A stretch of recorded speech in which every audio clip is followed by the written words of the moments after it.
LI. So നമ്മൾ കൊടുത്തു. So നമുക്ക് കിട്ടിയിട്ടുണ്ട്. ഇപ്പോൾ ഐറ്റം ആഡ് ചെയ്ത് വന്നിട്ടുണ്ടല്ലോ, സ്ക്രീനിൽ item 4 വന്നത് നമുക്ക് കാണാൻ പറ്റുന്നുണ്ട്. ഇനിയൊരു ഇൻട്രസ്റ്റിംഗ് പാർട്ടാണ് നമ്മൾ ചെക്ക് ചെയ്യാൻ പോകുന്നത്. ലൈവ് വേഴ്സസ് സ്റ്റാറ്റിക് ബിഹേവിയർ ആണ് നമ്മളിവിടെ ചെക്ക് ചെയ്യാൻ പോകുന്നത്. ഓക്കെ, ഇപ്പോൾ നമുക്കൊരു കാര്യം ചെയ്യാം. നമുക്ക് ലിസ്റ്റ് ഐറ്റംസ് ഒന്ന് ഫെച്ച് ചെയ്ത് നോക്കാം തിരിച്ചു. List items. So query selector all വഴിയാണ് നമ്മൾ എടുത്തിരുന്നത്. സോ നമ്മൾ ചെക്ക് ചെയ്ത് കഴിഞ്ഞാൽ നമുക്ക് ഇവിടെ 3 ഐറ്റം കാണുന്നുള്ളൂ. ഇപ്പോഴും ക്വറി സെലക്ടർ ഓൾ വെച്ച് റൺ ചെയ്ത സമയത്ത് ഡോമിൻ്റെ സ്നാപ്ഷോട്ട് എടുത്തു വെച്ചിട്ടാണ് അത് എടുത്തിരിക്കുന്നത്. സോ അതുകൊണ്ടാണ് ഇത് സ്റ്റാറ്റിക് അല്ലെങ്കിൽ നോൺ ലൈവ് നോട്ട് ലിസ്റ്റ് എന്ന് പറയുന്നത്.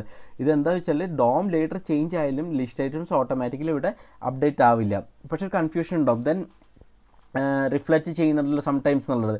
അതിവിടെ സൂപ്പർ ഇമ്പോർട്ടൻറ്റ് ക്ലാരിഫിക്കേഷൻ എന്ന് വെച്ചാൽ ലിസ്റ്റ് ഐറ്റംസ് അറേ സ്നാപ്ഷോട്ട് ആണെങ്കിലും അകത്തുള്ള ഒബ്ജക്ട്സ് എല്ലാ എലിമെൻറ്റ്സ് സ്റ്റിൽ റെഫറൻസ് വാല്യൂസ് ആണ്.